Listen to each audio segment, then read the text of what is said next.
Welcome back, everybody, to the Fantasy Hockey Hacks podcast, a proud member of the Hockey Podcast Network and the official podcast of Left Wing Lock, your number one source for fantasy hockey intelligence. I'm Devin Davidson, your host. With me, as always, Bruce Gunther, John Enns, and Tyler Holman. Boys, what's going on? Crickets. Where's the crickets? Well, we haven't done that one for a while. Nice. We got nothing. Well, solid weekend. I'm going to get right into it because I want to talk about the Oilers. Oh, geez. They actually looked pretty good beating Tampa last night. Yeah, they did. They looked pretty good. Tampa looked off, though, to be honest. Okay, yeah, fair. That's fair. And they had Brian Elliott in goal. But I And then mean, we got this guy just dragging him down. mostly what I was excited about was Conor McDavid walking Hedman because Conor actually looked like Conor last night. Yeah, that was fun. For the first time in a long time, yes. Yeah. So I was happy to see that. Neon Leon, John, come on. He's still lazy. I don't care what you say. Oh, Jesus. Yep. Yeah. Hey, I've been running him down for so long that I can't just turn around now after he does like one nice thing. Kills a 5-on-3 and then outworks Hedman to score a breakaway goal. An insurance goal, by the way. Well, it's no game winner, I'll tell you that. Oh, gee. Okay, I guess I can't win. No. And then I guess the other topic for discussion here is hashtag Mikko for Vezina. Yeah, no. Why you got to do it? You realize he's going to let in like 7 in the next Yeah, game. right? He will. Did you make every that time hashtag? you say that? I haven't They're actually playing sent it Buffalo out next, yet. aren't they? I Devin, should. don't I do should. it. I know we're Don't worry, hacks. I know we're hacks, but that's taking it too far. That's That tweet's too getting far. deleted. Yep. Yeah, that is fair. I did pick him up. I just Of course you did. Just that pour off. You're Well, more okay, of a look, homer he's- than I am. yep. I won't even deny that one, but he's 9-1-2 in his last 12 starts. They do actually have a pretty good schedule coming up here too. But in saying that, they're probably going to lose 2 out of those 3, and we can talk next Sunday about how much it all sucked.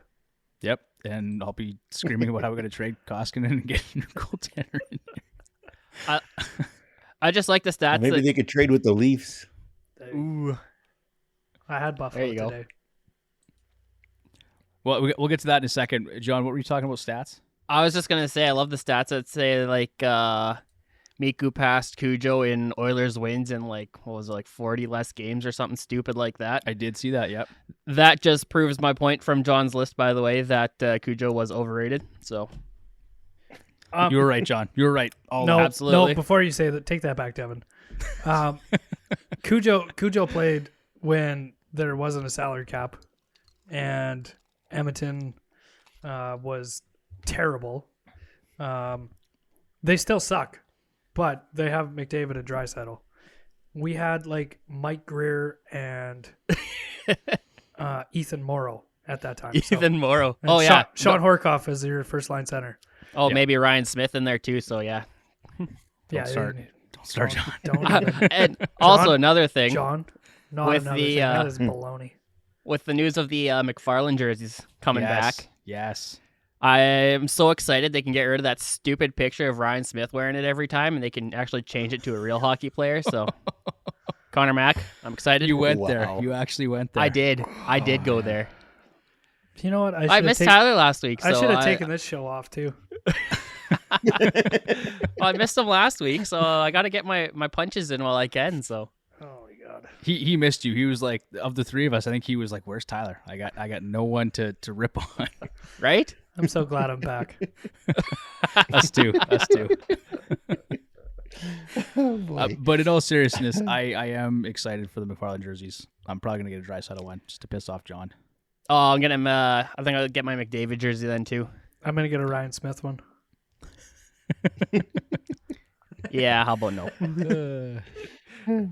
Okay. Let's maybe try to get on topic here. Well, we'll talk about it in the news. We'll get to that after. Let's kick off our first segment, John's list. For anyone that is new to the show, it is basically John's shit list of players, past and present. It's a fun way for us to kick it off. John, Take it away, buddy. Well, we pulled Mrazek from this one only because I thought of my player last minute. Mike Ribeiro. As I can't get a win. Mike Ribeiro. It's a name I hadn't heard in a while, and all of a sudden it popped up the other day on my Twitter for some reason, and instantly went, nope. So, I don't know. Don't like the guy. Don't have a very good reason, but it's my list. Who cares? I'm not going to fight you on this one. All I have to say is... Screw that guy. He's sorry, the worst. Tyler. He's trash. I don't know. I just get Brad Marchand vibes from him.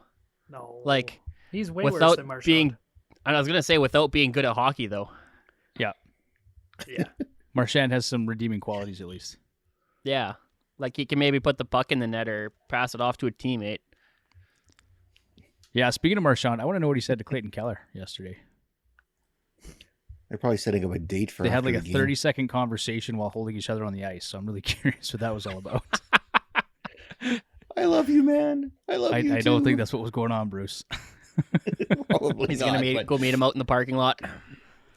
Exactly. Yeah, as far as Mike Ribeiro goes, I actually forgot he existed, John, until you mentioned him tonight. So Yeah, I was going to say Two me of us. too. And then I don't know, he popped up on my Twitter or something stupid. And I was like, oh, ugh. he's making the list. Right?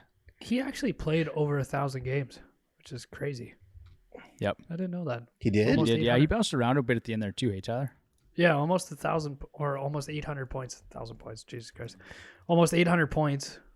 I didn't realize that he hung around that long. So I didn't either. I think he was a real piece of work too. I think him and his wife didn't get along too well or something like that too. That's a whole nother John's list. Yeah. I got to throw him on the Evander Kane and the... Yeah, he played a long time for the Dallas Stars. And John, we like Evander Kane now, okay? Oh, yeah. No, I'm on that train. We're gonna sign him for cheap. Oh, he was an alcoholic. That's what it was. Ribeiro, yeah. There's some substance abuse issues there. Yeah. That's not what he's on the list, though, right, John? That's right. We talked about that before. Yeah. Okay. Any other thoughts on Mike Ribeiro? Because I have none. No, I have none I think I either. should stop pulling my head here. So Okay. These players on the list are getting worse and worse every week.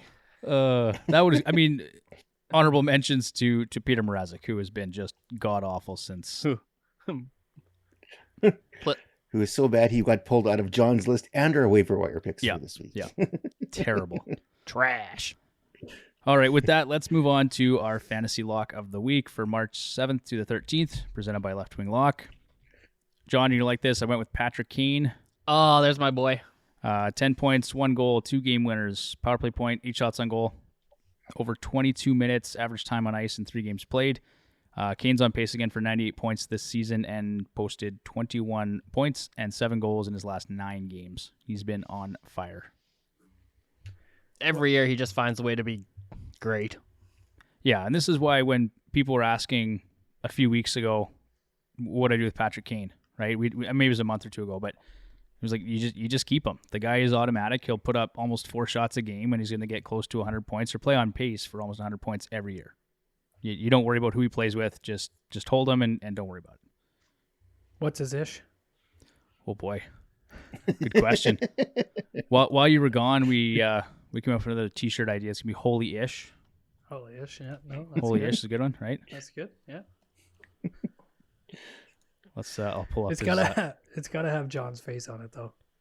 Or, I mean Bruce's face. I was gonna say not my face. Bruce, no, don't put John's face on anything. Bruce's face. Yeah, I got a face for radio. We won't sell any T-shirts if you have my face on it. No, we'll spruce it up. We'll spruce it up. Don't worry. Add some hair. Yeah, his ish is 9.1%, which is actually below his 3-year average, so it's fine. It's totally fine. He's got good ish. Yep, good-ish. He's got good-ish. Okay, there it is. Honorable mentions go to Matt Duchene, who had 9 points, 4 goals, 5 assists, 2 power play points, 10 shots on goal in 4 games played this week. And then Anders Lee, who had 8 points and 7 goals. He's on a tear right now.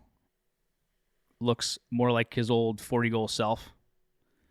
He's seeing first-time power play unit, 15 shots on goal, 3 power play points. He had 1 game winner this week in 4 games played. Widely available. I think we actually are going to talk about him in our waiver wire ads, so I'll leave it at that. And with that, we'll move on from Fantasy Lock of the Week and head out to headlines with the Hacks. News and injury updates for March 7th to the 13th.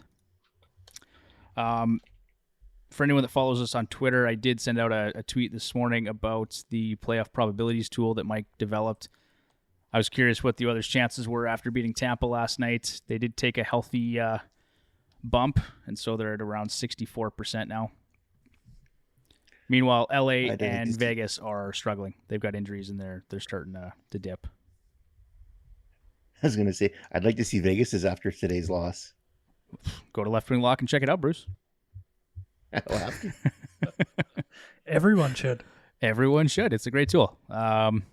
Actually, I like what Mike did there. He broke it down. You can either go by division or you can just go by league, and you can kind of see how the divisional playoff battles are playing out throughout the season. So on each day. So it's kind of neat.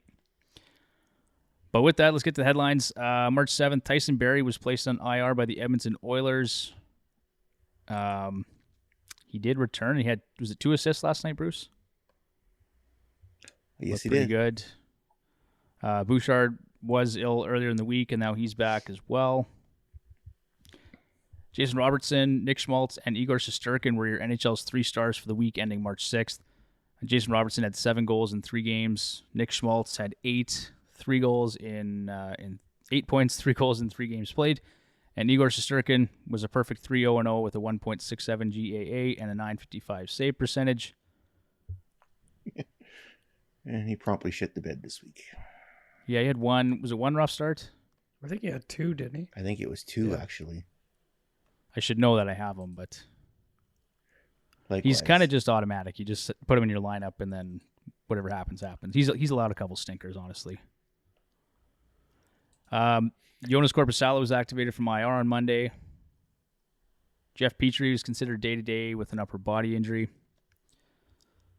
Auston Matthews was the first player to reach 40 goals this season. And since we're talking about him, we might as well talk about what a plug he is. What a stupid move today during the Heritage Classic. Anyone disagree with that? That was just a stupid play. Yeah. I just saw it. I'm like, yeah, it's all I'm guessing that was frustration that just come out, right? Because your number 1 goaltender just let in a ton of pucks that he probably shouldn't have, and he's mad because they're losing again, and it's in Hamilton, and they should be winning, and I think it's just frustration. I think he was embarrassed that he got knocked down there just before that. And then Darlene kind of manhandled him again. Of all people, it was Darlene. Yeah.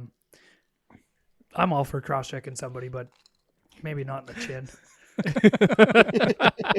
Like, you got a soft spot between your pants and your shoulder pads. Just the ribs. Ribs, you don't get suspended for those. Yeah. Yeah, the face a little different. Yeah. Yeah. Yeah. Over under on 3 games for Matthews. What did he'll get a fine. What did McDavid get for? He did something. It wasn't quite like that. It wasn't a cross check. I think it was an elbow to the head. And it wasn't even a chicken wing. It was kind of just like I didn't like the. Yeah, he got 2 games for that, didn't he? Yeah. So I mean, it's I got to think be. I mean, who knows with the NHL, but it's got to be somewhere in there. It's a clear headshot with an intent to injure. I mean, what are you doing if you're going to hit him in the face with your stick as hard as you can? So yeah, it's got to be a couple games. Yeah. Yeah, I don't think it'll be quite 3. I'd say I'll take the under. I'll take 2.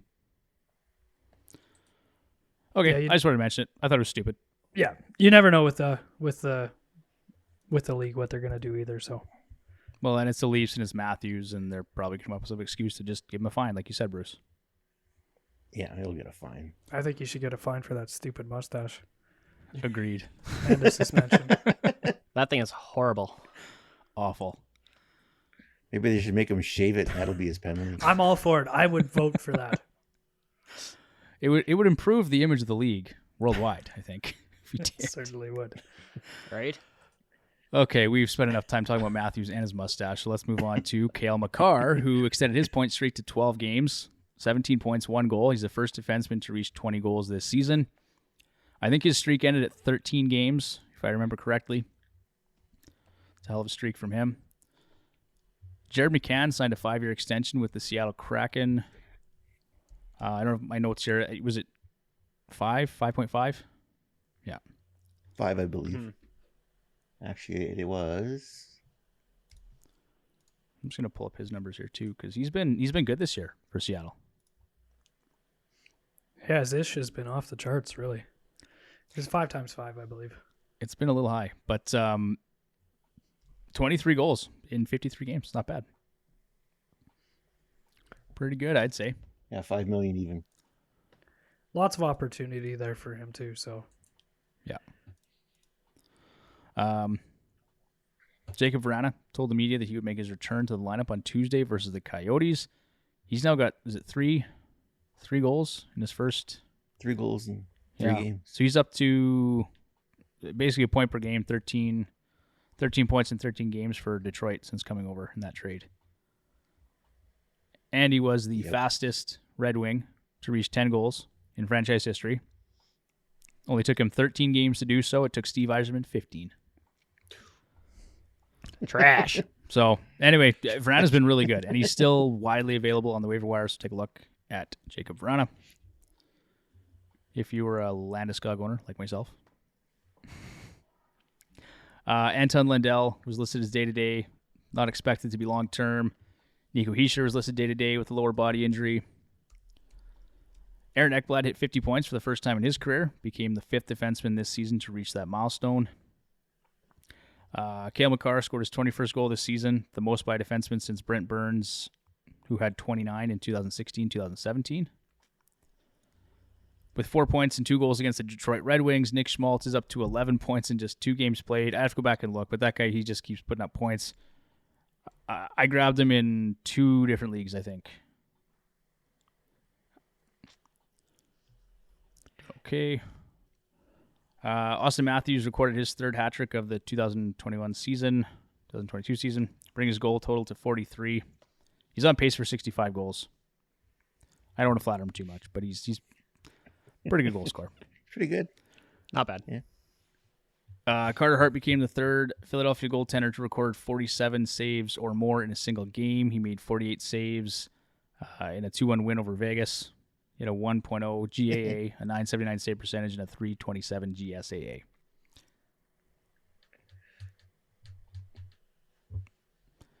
Mike, if you're listening, we would take Carter Hart, but we don't want Martin Jones.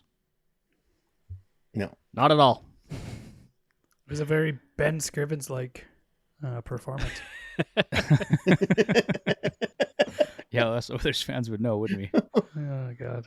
Dylan Strome recorded a hat trick against the Anaheim Ducks in an 8-3 win. In that same 8-3 win, Patrick Kane set a new career high for points in a single game with 1 goal and 5 assists. Alex Ovechkin scored twice against the Calgary Flames to reach goal number 766 of his career, tying Jaromir Jagr for 3rd all-time. He needs 35 more goals to tie Gordie Howe for 2nd on that list. And Ovi's been stuck on 766 for at least 2 games now. He scored that 766 early in the week and then just did nothing. So Good. You don't want to see him pass Gratz, eh?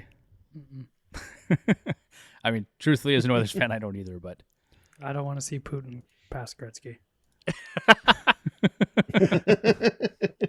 We'll leave it at that. oh, we're getting political on the show already. No, okay, spicy. I like it. We're done. We're done. We're done. Okay. Craig Berube told reporters that Pavel Buchnevich is in concussion protocol and not doing very well. He took a high hit against the Senators on Tuesday, and he was questionable to play on Thursday. Excuse me.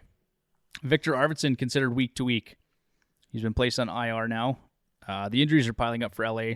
Brown's out now as well. Sounds like it's long term. Yeah. Or long-ish. Good. Good. Yeah, no, that I mean, so the Oilers they're making up ground, and the teams ahead of them right now are hurt, and they're kind of falling back a bit, so that's okay. Zach Cassian was activated from LTIR on Wednesday. He had 1 assist and 5 hits in just 8 minutes of time on ice. It was a nice pass, though. He had a couple good shifts for wearing a bubble. didn't seem to bother him too much. I was really hoping he was going to drop the gloves with Perry, but of course that was never going to happen. But You know who else is a giant knob? Sergachev. Perry? Sergachev. Sergachev is the worst. Oh, come on. No, Sergachev's Pointing just to a his giant douchebag. two Stanley Cups, playing as the third pairing defenseman. Yeah, Good. like shut up. Good for you. Yeah. And then he just like started the lawnmower on Archibald. Like, I don't know what you're doing. The guy's like half your size. Half your size, didn't even have a chance to square up or defend yourself. Yeah, and then he goes to the box and he's chirping. Like, Yeah.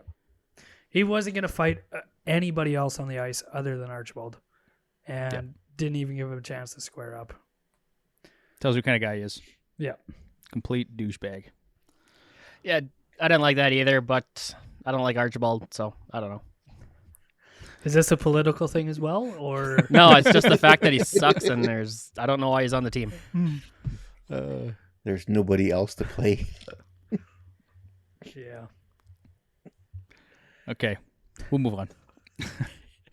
It's for the best. It's for the best. It's for the best we move on from that, yeah. Best. Did we talk about Nicholas Backstrom yet? Recorded his 1,000th career point against the Hey, Edmonton Oilers. he did it twice. Did it twice, in fact, yeah. It was so nice he did it twice. He's got 263 goals and 737 assists to date. Not too shabby. For the third time this season, JT Miller recorded 4 points. He is now on a 10-game point streak, or was on a 10-game point streak. 21 points and 7 goals. There's no way he's getting traded, guys. It's Vancouver, you never know. That's all they talk about. They shouldn't. Yeah. It sounds now more like it's going to be Besser or Garland or someone else. Yeah, I'd trade Garland, and I'd think about trading Besser too. I don't think Besser has the boots to keep up if you sign him to a long-term contract, so I would let somebody else do it, and I'd keep Miller. There was a report too that Miller told Boudreau in between periods of one of their games that stay out of the room, I'm going to talk to everybody. You don't just trade those guys. You're going to lose the trade regardless. So. Yeah, I like JT Miller. Like, just for general hockey and for fantasy, he's a stud. This is fun. Doug Allen was quite angry about this one. I like it when Doug's angry. Rasmus Ristolainen signed a 5-year, $25.5 million contract extension with the Philadelphia Flyers. I'm not sure what to say about that. Doug hated They it. obviously like him. I think, just for the Flyers, the amount that they gave up for him, if you trade him at the deadline, you're not going to get what you should get compared to what you gave up. Yeah. You have to sign him before the deadline. Otherwise, you lose him for nothing. And, the cap hit sucks, but it is fair value compared to other top 4 defensemen. Not that he's a really good one. I think But that he can play minutes. Yeah, I think that they have to. They're going to need kind of a specific partner for him to play with to actually get that value if they plan on keeping him for that contract. I'm sure that they could still trade him in a year or two. Yep. But they're kind of in a tight spot based on what they gave up. And I think that's the only reason why they did it. They kind of saved face by doing it. I've heard that too. Still really looks that good, but No. And he's actually making less than his current contract, or will be making less. Okay. No secret now. Jack Campbell's going to miss a couple weeks of the rib injury, and initially we were suggesting pick up Peter Mrazek, and that's gone sideways in a hurry. So, Yeah, please don't yeah, run away. Save your goalie stats. Don't do it. Yeah, exactly.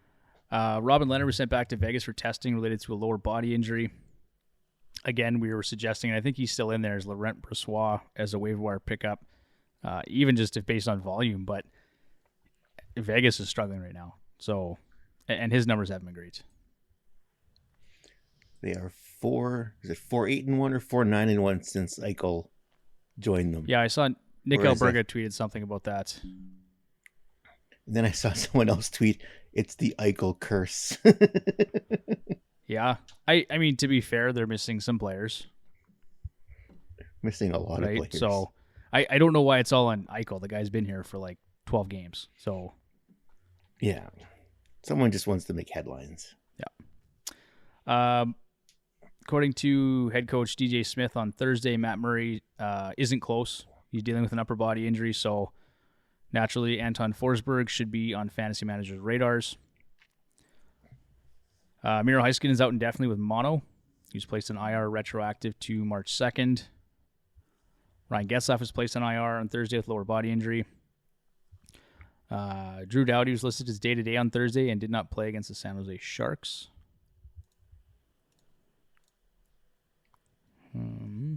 Trevor Zegras. Oh, sorry, I lost my spot here. He missed Thursday's contest with an upper body injury. I think he's back in the lineup today, though.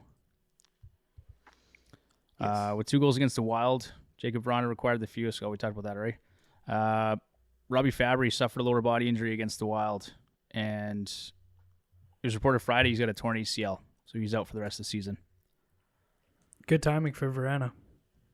Perfect, yeah. Yeah, no kidding.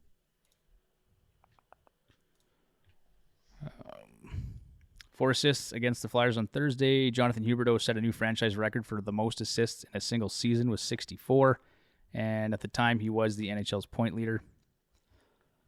Sam Reinhart scored a hat trick in that same game, 6-3 win over Philadelphia. Reinhart's on pace for 85 points, and I think 33 goals. Very nice. Very That We'll have whole to go back. That whole Florida team is like they just amazing. they just score goals. So this is going to be something you probably won't see for a while from that whole team. So Yeah, it's fun to watch. I like too like how nobody's really talked about Huberdeau, even though he leads the league in points. Yeah. You talk about Matthews, McDavid, Draisaitl, McKinnon. Nobody Shesterkin. talks about well, you talk about Shesterkin. Well, Nobody. I'm not the only one. I know.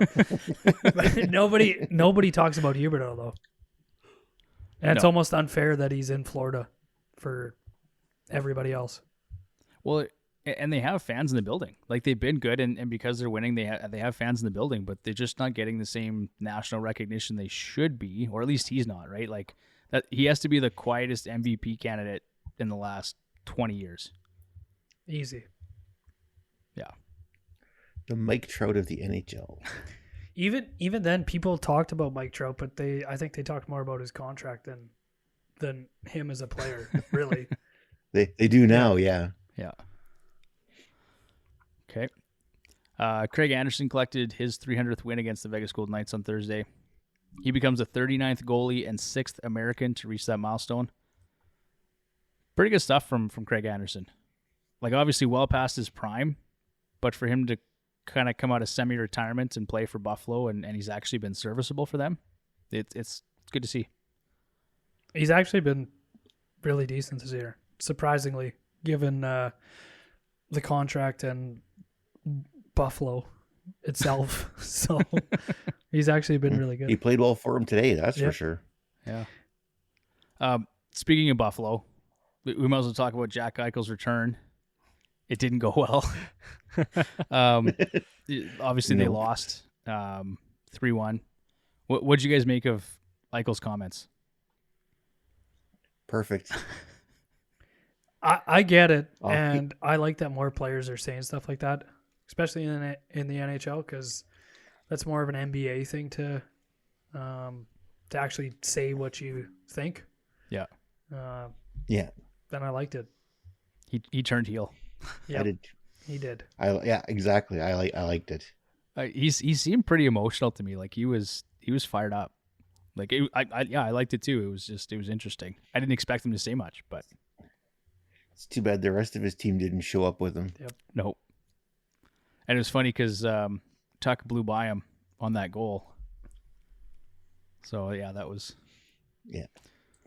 good to see. We're going to talk about officiating, Bruce. You'd asked about that earlier in the week. Tyler has his lemon face on. Are we back on John's list or what?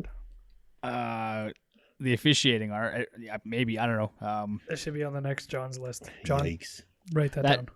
That should be on the next John's list. Absolutely. Well, okay, so Gabriel Landeskog had some strong opinions regarding the officiating on Thursday night.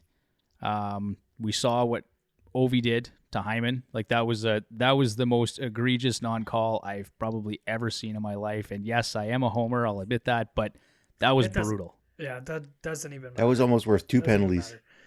Water skied behind him, tugged on him enough to actually turn him, and still nothing. And the official was right there. Yeah. And then the next night, and I'm probably getting ahead of myself here because you probably have this down, but Matthews clearly held by Chychrun, who ended up scoring the goal, who I have on my fantasy team, and I'm totally okay with. Super, super obvious holding. Like, yeah. Somebody was saying that the refs were kind of told to like put their whistles away in overtime, but I mean, you're managing the game before that, and now you're managing the game by not calling stuff that's obvious. Yeah. Like you can't have it both ways. Yeah. There's a rule book for a reason. Yeah. Just call it. And who cares what time it is in the game? Who cares about any of that stuff? Just call it. The unfortunate thing is that they are, even though they don't seem like it, they are human. And I mean, in a building, you can feel the emotion of a game. So it's hard not to get tied up in that. But there's a rule book. You just have to call it. Yeah. I totally agree. Totally agree. It's bad. I mean, these are 3 separate incidents so close together, and they were all brutal. The Matthews one, I thought like it was clear, but it wasn't quite as bad as the other 2. I didn't think. No, but definitely obvious. What made it bad was that Chychrun did that, and 10 seconds later he scored the goal to win the game. Yeah. But yeah, it's pretty obvious when on Hyman there where you stop a breakaway that's going to be an empty net goal. They end up tying it, and yeah, they're in different divisions and different conferences, but that 1 point that Washington gets, given that I think there were 10 points clear of everybody else in that division at the time, but if they're a little bit closer, what does that 1 point do at this point in the season when they shouldn't even have got it? Well, or Edmonton, if they hadn't gotten that second point, like Edmonton's fighting for a playoff spot right now, right? So that has big implications. Yeah. Yeah. And McDavid kind of took care of that. He sure did. Yeah. I mean, it was odd. Usually that gets called, right? Especially when it's on an open net like that. That was. Anyway, let's talk about the Calgary Flames. Johnny Gaudreau scored a hat trick, and the Calgary Flames took down the Tampa Bay Lightning by a score of 4-1. He's in a contract year. He's playing like it. He's on pace for 111 points. Yeah, pretty good. Yeah, pretty good. We won't give him too much. Not bad at all. He'll look good in Philadelphia next year. Is he from Philly? I think it's Jersey, but. Oh yeah, that's right. Yeah, that's right. Yeah. Okay, well, yeah, you said before he's not coming back, so we'll keep an eye on that. You heard it here first from Tyler. Matt Boldy scored twice against Detroit. He now has 23 points, or had 23 points and 11 goals in 25 games. Only Kirill Kaprizov with 16 and Kevin Fiala with 13 have more goals for the Wild since Matt Boldy made his NHL debut. That's pretty impressive by a rookie. Not bad at all. Joe Pavelski signed a 1-year extension with the Dallas Stars worth $5.5 million. I think that's a great value for Joe Pavelski, even at his age. That's really good. For sure. And it sounds like he loves it there. Tax situation helps with that cap hit, too, I think. Yeah. But yeah, for sure. It's a good number. Is Texas a no-tax state? Yep. Know that. Texas, Florida. I think who else? We're gonna need definitely not California and definitely not New York, but Barry Trotz recorded his 900th win in the Islanders' victory over the Winnipeg Jets, third coach in NHL history to win 900 games. Kirill Kaprizov scored his 30th goal of the season, 7th player in Wild history to reach that milestone. Patrick Laine and Jake Voracek were both injured. Laine played today, of course. Voracek still day-to-day. Matt Zuccarello tallied his 60th point of the season in the Wild's loss to the Blue Jackets. Bruce, you got to be so proud of that guy as the number one Wild fan on this podcast. Yeah, no kidding, right? Never thought much of the trade, but when they got him, it's like he's got chemistry with Kaprizov, and he hasn't left his side since. And hey, another short guy, right, Tyler? Those short guys. Nothing wrong with that. He has the longest stick for the shortest guy too. Yep, a Chara-like stick. He's using Chara's stick, and he's like 5'4". Matthew Barzal returned to the lineup for the Islanders this week. Max Pacioretty left Friday night's game with an undisclosed injury. Evgeny Kuznetsov scored a hat-trick versus the Canucks on Friday. Conor Hellebuyck continues to be awful. He let in 4 goals against, making this his 6th straight game, allowing 4 more goals. Yeah, Bruce, we're worried. I think we're worried about Conor Hellebuyck. Well, they pulled it out in overtime today, but I think he let in another 4. So it's like, is some of this on the defense, or we're just pointing the finger at Hellebuyck? Like, I haven't looked at his goals saved above expected or anything, but I think it's on the whole team. I think it's on the whole team too. When Blake Wheeler did his availability after not today's game but the previous game, the media was ragging on Hellebuyck, and Wheeler had nothing. He wouldn't listen to it. He says it's on the team, not on him. The whole team seems dysfunctional, because even after Maurice stepping down because he thought it was the right thing to do, they didn't get that bump. Yeah. So I don't know that it was really the right thing to do at that time. And they've been mediocre all year, which I'm totally okay with. yeah, it's fine. That's totally fine. This is totally fine. Yeah. Surprising. Winnipeg but won 4-3 totally today. fine. What was the score, Bruce? 4-3. 4-3 today 4-3. for Winnipeg. Okay. Anders Lee scored his 20th goal of the season. This is the 6th time in his career he's scored 20 or more goals. Tyson Berry returned to the lineup, had 2 assists, like we said. Chychrun's out. Aiden Hill returned to the Sharks lineup on Saturday and stopped 29 shots on his way to getting his 2nd shutout of the season. Good stuff there from him. Jason Robertson, Bruce's favorite player, scored his 30th goal of the season on the power play versus the Rangers. Red Wings defenseman Mark Stahl played his 1,000th game versus Calgary. He joins brothers Eric and Jordan in playing over 1,000 games in the NHL. This is the first time in the NHL that 3 brothers have each played 1,000 games. Pretty cool. I would have thought some of the Sutter brothers would have done that, but Apparently not. because there was enough of them. Yep. Elias Lindholm scored his 30th this season. Jacob Markstrom recorded his league-leading 9th shutout with a 3-0 win over the Detroit Red Wings. I tweeted about that earlier today. He faced 1 shot in the first period and 19 shots in the entire game. Probably the easiest shutout you'll see all season. It's a tough day. For sure. Yeah. Like I had mentioned earlier, Dustin Brown left Saturday's game against the Sharks with an upper body injury. Connor McDavid makes another top defenseman look silly. This time he blew by Victor Hedman. Again, who says he's not the best player in the... Yeah. Yeah, it's just funny. How is Connor not? Every time I watch that clip, it reminds me of it was, I don't know if it was a Heritage Classic. It was the outdoor game that Vegas and Colorado were in last year, and they had Peter Angelo mic'd up, and they played the audio just as McKinnon blew by. I was like, oh shit, McKinnon was gone, and it was a goal. That's probably what Hedman was thinking too, as McDavid blew right by him. Yeah.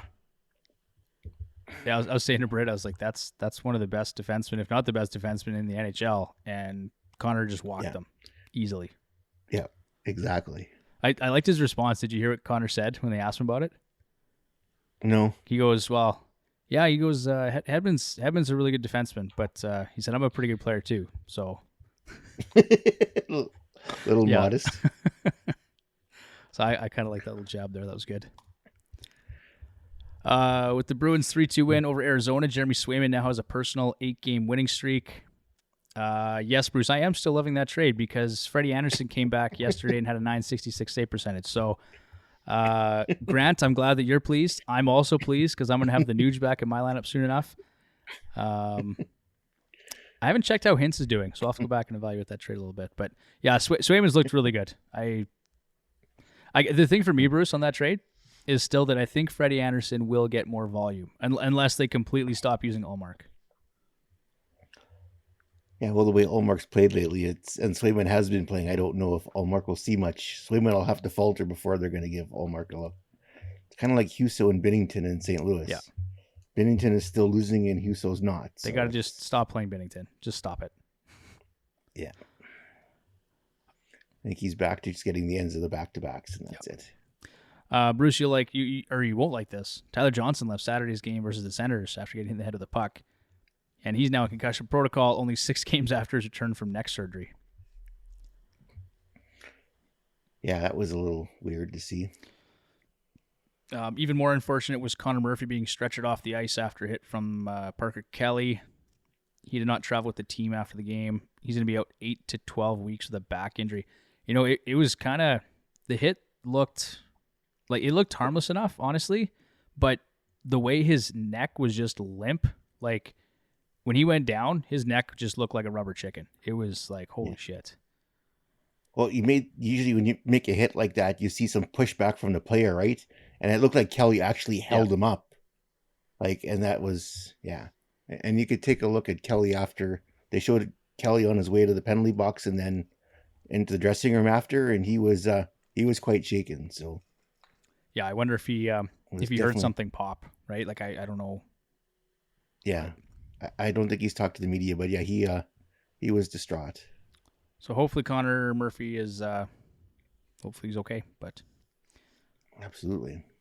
With a goal last night, Craig Smith now has 7 goals in his past 5 games, and we're going to actually talk about him in our waiver ads.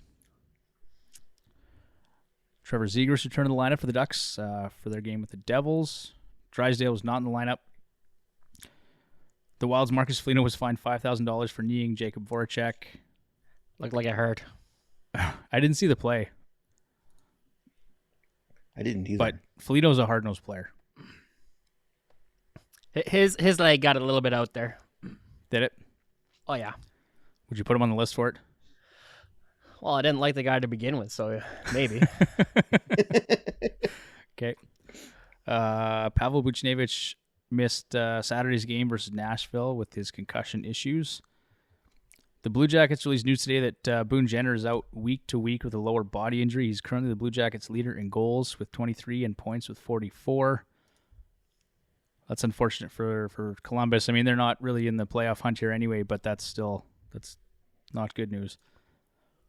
Pavel Francouz signed a 2-year extension with the Avalanche worth $2 million per season. That's pretty good value for a guy that can handle half your starts anyway. Definitely. What's that? John's playing with the names on the sheet again. Oh, jeez. Tyler's not even looking. I missed it. No, I totally missed it. Landeskog is out indefinitely. Well, it sounds like it'll be 4 weeks. Yeah. Do you have him in one league here too, John? Yeah, I got him in our fantasy league. Yeah. In our podcast league, I should say. Sorry. Yeah, I've got him in the other one. In Timu. Yeah, that sucks. He's going to be, 4 weeks at least, puts him basically in almost drop territory at this point, right? Yeah. Oh, that was one of the questions today. Is his knee surgery going to keep him out till the playoffs so that they can bring in Claude Giroux? Elliot Friedman was talking about that on the panel last night. And why wouldn't you try? If you could hold him out, or if he actually needs the time to recoup, I have no problem with it. Yeah, honestly, everyone exactly calls Tampa a bunch of cheaters and Vegas a bunch of cheaters. At this point, it's in the CBA. Every team is able to do it. I'm not sure why the Oilers didn't just hold Zach Cassian out for another 6 weeks. Oh, he had a setback in his jaw recovery. Like someone knocked him one. Someone hit him again. Honestly, but I'm fine with it. If it's in the CBA, everyone has access to it. Everyone knows about it. Whatever. And if anyone was going to complain about it, they should have did it when Chicago did it with Patrick Kane. Yeah, absolutely. Defenseman Samuel Girard will miss the next 4 weeks with a lower body injury as well. So, I mean, they're going to be healthy just in time for playoffs, but that's still, you'd rather have your guys healthy the entire time, right? Yeah. Word out of Montreal is that goaltender Jake Allen will be ready to return to action next week, either Tuesday versus Arizona or Thursday versus Dallas. For fantasy purposes, I don't know if you're really going to be that inclined to rush out and grab Jake Allen, but John, what do you think? No. But that is good news for Montreal because Sam Montembeault is not the answer there either. So, Nope. Trying his hardest. Trying his though, hardest. but Just not. The report out of Carolina is that the Hurricanes are close to signing Jesperi Kotkaniemi to an 8-year contract worth $4.82 million per season. Thoughts? Yeah. They said the only reason why it's not signed yet is because it's an 8-year. He's got to wait till after the trade deadline to sign. Oh, okay. There you go. He hasn't done a ton for them this year, has he? No, he's been their fourth line center for most of the season. He's moved up when they've had injuries, but Does that seem a bit pricey to you They then always for a fourth line center, basically? Just a little bit. they're probably going to lose. What isn't Trocheck in a contract year? I don't know, contract guy. I mean, I was looking up. That's your job. Well, hold on a second. I can tell. All you right, that. we'll just stand by. I'll get my Jeopardy music. Get the crickets out while I do this. Yeah, I'm like Kotkaniemi's only got 23 points so far. Yeah, I was just looking at him here. One point in his last 9 games. Carolina. Yeah, I'm not forking over that kind of money for him. No. Yeah. So okay. So Niederreiter is UFA. Trocheck is a UFA. Derek Stepan is a UFA. So that's 3 centers right there, or 2 centers. Sorry, Niederreiter's a winger. So chances are that Kotkaniemi is going to replace one of those 2. You got to think, though, they're going to want to try and sign Trocheck. You would think so. Like, that's a guy I'd love to have in Edmonton. It would never happen. I don't think he'd ever come here. He's an American, right? But, yeah.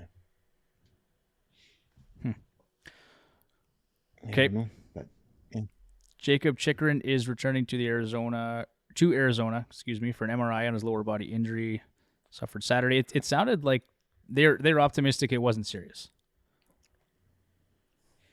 oh, that's good. Yeah. Drew Doughty's been placed on IR by the Kings.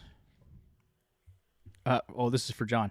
After scoring a goal today, Sidney Crosby has scored 20 or more goals a season for the 14th time in his career. Just look at that guy go. And he scored it from like behind his own net, basically. Should have been in the fantasy lock of the week. I'm sorry. My apologies. Yeah, he should have. Like, I promise I I don't don't- hate Crosby. every time I see Draisaitl fire the puck down the ice from like half, he misses the net, and then Crosby does it from behind his own little red line and puts it right in. So Speaking of scoring goals from behind the red line, did you catch any of the women's hockey game last night? That showcase game? I did not. Oh God, I'm going to screw her name up when I say it. The captain for the Canadian women's team scored an overtime goal from behind the goal line. that was She went. to- Marie-Philippe she Poulet. went You That's it. nailed it, John. Buongiorno. I don't know if she did it on purpose or not, but it looked like it was going to be a pass and went off the defender and right into the net.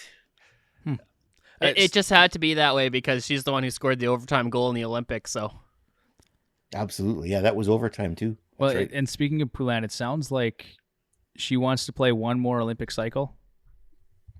I heard that on 32 Thoughts, I think it was. Yeah, why not, right? I just to talk about the women's thing quick here. Someone was asking the players like who their favorite player is or something like that.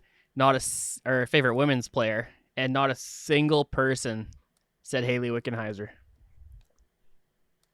They kept on talking about Serena Wow. Williams. Yeah, I saw that.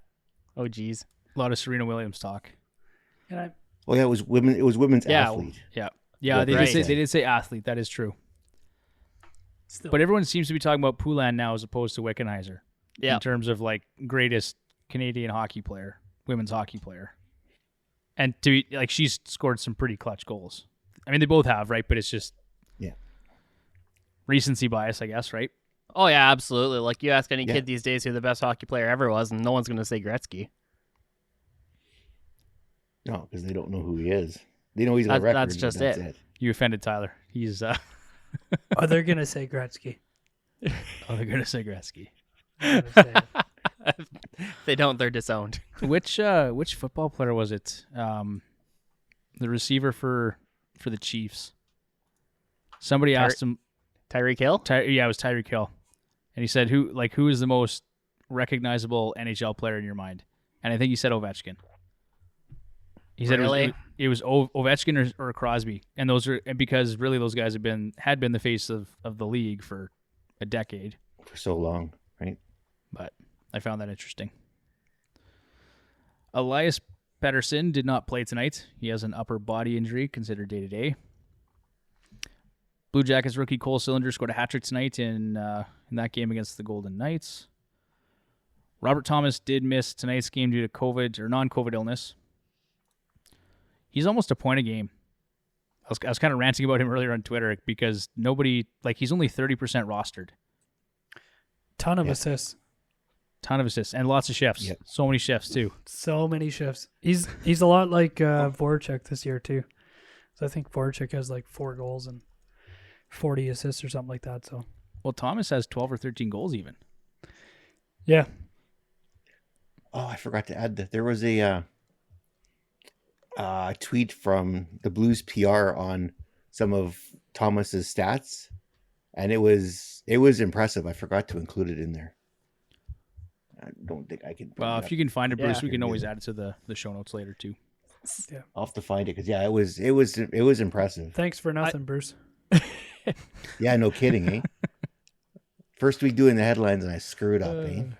I think the biggest problem with Thomas is the fact that up until 5 or 6 games ago, he wasn't getting goals. And I know I had him on my team for a while, and I just couldn't live off assists only. So, yeah.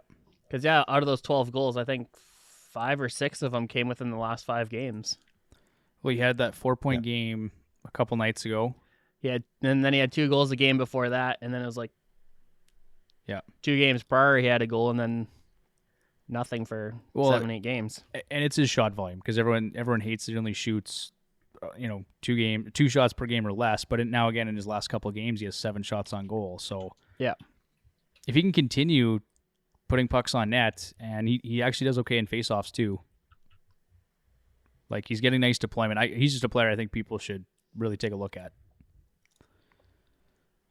Ducks Rickard Rakell did not play today, considered day-to-day with an upper body injury. Auston Matthews has a hearing with the Department of Player Safety, which we talked about earlier. Tyler, Roman Josi scored 2 goals and added 2 assists in today's win over the Wild. The old Yost dog. The Yost dog. Been on Tyler's my team for favorite years. Player. Yep. Peter Mrazek allowed 4 goals in today's loss to the Sabres. He sucks. In the Heritage Classic. Yeah, not very good. He has allowed 4 or more goals in his last 5 starts, and like Bruce mentioned earlier, played his way off our waiver wire pickups for the week. And John just stepped away here for a second, but he would describe Peter Mrazek as trash. Yeah, your mic was muted. I was gonna say, I was like, I ran away, and then Good save. Okay, well that does it this week, guys, for headlines with the hacks. Let's it now seems like a good time to tell our listeners about NHLShop.ca. The Fantasy Hockey Hacks podcast is a proud partner of NHLShop.ca, the best source for all your officially licensed NHL apparel and merchandise. Follow the links in our show notes or on our website. Save up to 50% on select apparel now and get free shipping on orders over $99. Use promo code NHLFS99 at checkout. Terms and conditions apply. See store for details. Full disclosure, Fantasy Hockey Hacks may receive a small commission for your purchase, which helps us to continue providing original content and fuel Tyler's gambling habits. I had a good week. I had a bad weekend. But I had a good week. I went full idiot today and did a 7-team parlay. A 7-team parlay? Yeah, it was dumb. Real dumb. Good for you. And Bold. I only got one wrong. And, of course, that means you get absolutely nothing for it. Who was it that I... Yeah, who'd you miss on? I had St. Louis over Winnipeg, and they And that didn't tied it happen. up. And That sucks because that's pretty much... I had Montreal. I had Buffalo. I had Columbus over Vegas. Yeah, I should have hit on that. It was like $800. Holy cow. Wow. $25 bet. Well, $25. I mean, that's okay. You'll live, but man, Yeah. $800 would have been a nice return. It would have been awesome. Yesterday I had a $700 one, and I missed on that one too. I had Dallas. I got everything right except for Dallas. And they were up 2-0 into the middle of the second period too. And they lost. They sure were. They lost like 6-4. 7-4. 7-4. 7-4, yeah. Unbelievable. I'm sure your poor TV got yelled at a lot in that last half of the game. It certainly did, yeah. Good stuff. Okay, well, let's move on to the next segment here. Ask the Hacks. I want to ask you a bunch of questions. And I want to have them answered immediately. First up, and this was earlier on in the week, do I drop Mikko Koskinen for Vitek Vanacek? My response, I think this was a Twitter question, and I did say yes earlier on in the week. I did. I know, Tyler. You're looking at me like I'm crazy. Yeah, I don't know. I think Washington just needs to stop giving Samsonov chances because that guy's brutal. Has been this year. They're not, though. They got to pick one. And I think it's going to be Samsonov just based on his draft position. And I think that's why they're going to keep feeding him starts. But it's stupid. And, well, they let Vanacek go in the expansion draft, and then they traded back for him. Like, they obviously like him a lot, too. And he's playing well. And he showed it last year. He showed it this year. Like, I just, at a certain point, and Samsonov, based on his draft position, Tyler, probably has more cachet around the league. So why not move that guy because he's playing like garbage? You're selling low on him, but... The Oilers will trade for him. Yep. Oh, we'll take him. We'll take Samsonov, sure. Yeah. do it. I'll take anything at this point. But, I mean, okay, so now at this point, seeing how Koskinen played throughout the week, seeing how Vanacek's played, do you guys have a difference of opinion on that trade? I'd still keep Vanacek. Yeah. I'd keep Koskinen. Ooh. Just based on the schedule for this week, the fact that Mike Smith is absolutely garbage. Trash. Yeah. He is trash. I think they're going to try and keep feeding him starts. I know Tippett's not there anymore, but I think they're still going to. Ride him till he falls apart. I think he already has fallen apart, to be honest. But Agreed. Yeah. I'm actually confident Jay Woodcroft's just going to make the right decision and play Koskinen. Well, I wish we all were as positive as you are. But You should be. You should be as positive. It's nice over here on this side of the fence, Tyler. Just I've tried it. I was wrong. I went back. I would keep Koskinen. If you look at his record, just wins. And I mean, wins are worth the most in fantasy anyways for your goaltending. Yeah. He has a really good record, surprisingly. And I think we, all being Oiler fans, kind of see it differently because you actually watch the garbage goals that he lets in, the crazy saves that he makes, and then the terrible goals that go in. Yeah. But their schedule is good. It's not super condensed, at least for this week upcoming. So, Yep. I'd keep Koskinen. Okay. John, what's your take on it? If it was me, I'd go for Vanacek. Of course. I've had him. I've had him for the last few weeks here, and no, he's been great for me. So, no, I'm sticking with that. Okay. I have them both, just full disclosure, in different leagues, but so I don't think you can really go wrong either way. They've both been playing quite well recently. But next question here. Would you trade away Patrick Kane for Evgeny Malkin? Trying to set up for playoffs, weeks 24 through 26. I have DeBrincat and Eichel, so worried about games played in week 24. Points league with goals, assists, plus minus, power play points, shorthanded goals, shots on goal, face-off wins, face-off losses, hits, blocks, Thanks for your thoughts. I said, nope, definitely not. Don't do that. No way, no how. And I gave a very detailed explanation. I think you guys probably saw it on Twitter. But John's looking like, no. Yeah, it was based on a number of reasons, but I'm not concerned about Patrick Kane playing. I think it's 2 games in week 24. They're against easy competition. Malkin has 4 games that week, I think. Excuse me. But it's a hard schedule.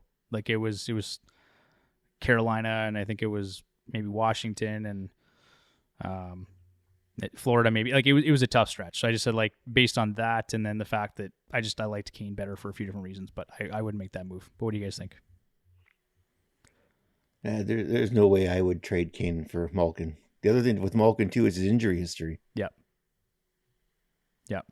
But no, I wouldn't trade Kane not for Malkin. Tyler's giving us the no. Shaking his head.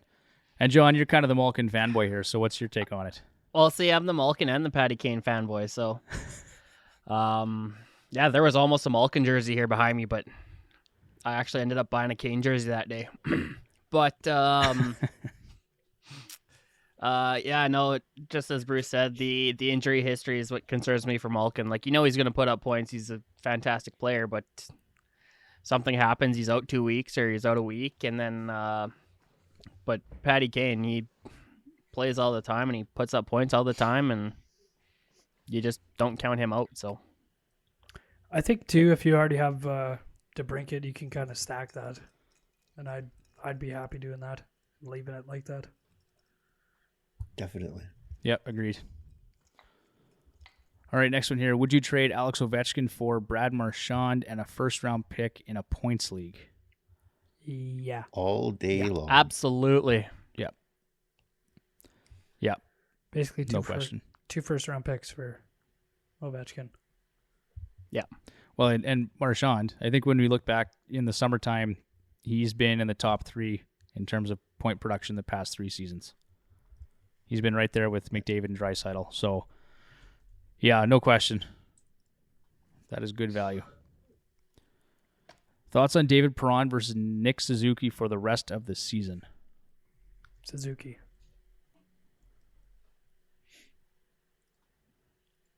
I might lean Perron, actually. So I did something I don't normally do. I actually did some research on this. Look at this guy go. Okay, yeah, let's hit us with some knowledge, Bruce. So I went to Left Wing Lock and I used his skater compare tool and put the 2 of them in there. And it turns out that these 2 players, even though Perron has played less games, in terms of even strength points per game, they're fairly close. But when it comes to power play points, Perron is a lot higher than Suzuki. Boom. So for the rest of the season, the edge is Perron. Thank you. Oh, God. And right now they're both playing on the top, both teams' top lines. They're both getting first power play. So they both have. The only thing is Suzuki plays more minutes than Perron. Oh, he's getting them shifts in. See, and that's those shifts. Suzuki's getting the shifts. That's where I was leaning. Was the shifts. The shifts. All of that, definitely. And then I just honestly trust St. Louis more than Montreal at this point, even though they've been better lately. But okay, nice analysis, Bruce. I love it. Keep more of that coming. Yeah, no, that was good. Yeah. Tyler would probably ask you what his issue is, though. I was gonna, but I figured I'd leave it. Well, do you think Miro Heiskanen will pick up the pace once John Klingberg is gone? No. I'd say he has to, doesn't he? Not currently. I mean, yeah, like we're talking next season, I think maybe. He's got the kissing disease. Yes, he does. But he should, right? I mean, once Klingberg's gone, he's going to absorb some of that power play time. He should be better in theory, offensively. Most of it, I would say. Okay. I have D'Angelo currently on IR. Just wondering who is the best option to replace him with in the interim. Damon Severson, Josh Morrissey, Shane Gostisbehere, Erik Karlsson, Jakub Chychrun, Cam Fowler, OEL, Luke Shen are all available on my waivers. My league counts goals, assists, plus minus, power play points, shots on goal, and blocks. It's head-to-head points. Is this like a 4-team league or something? How do you guys have those guys on the waivers? I was wondering the same thing. Holy hell. I don't know. Didn't ask that question. Carlson or Gostisbehere, I would say. And that was actually the discussion. Jacob Chychrun. I suggested Severson, actually, just based on, because he's getting that first unit power play, and New Jersey's scoring a pile of goals. He's not putting up a lot of points, Yeah. but he's getting those shifts in. He's getting those shifts. He's between 24 and 27 minutes in the last 5 or 6 games, and really throughout the year. Not putting up a ton of points, but if your league counts shifts, he's probably your best option. Easy now. Jacob Chychrun would probably be second on my list if you're not counting shifts.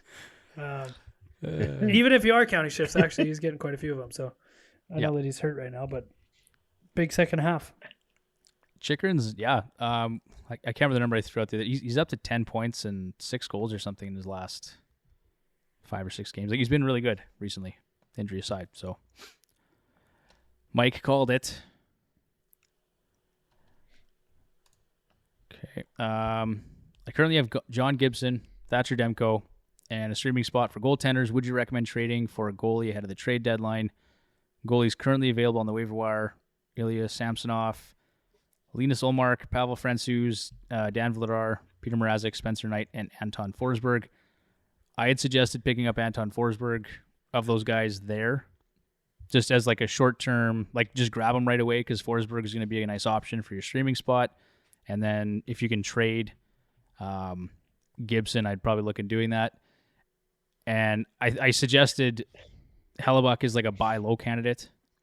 And I want to say this is the same person I was talking to. I think they did do like a 1-for-1 Gibson for Hellebuyck. Oh, wow. And so I think with Hellebuyck, Demko, and Forsberg, you're in a little better shape. But Hellebuyck probably proved me wrong by his performance this week. He won today. He did win today, yeah.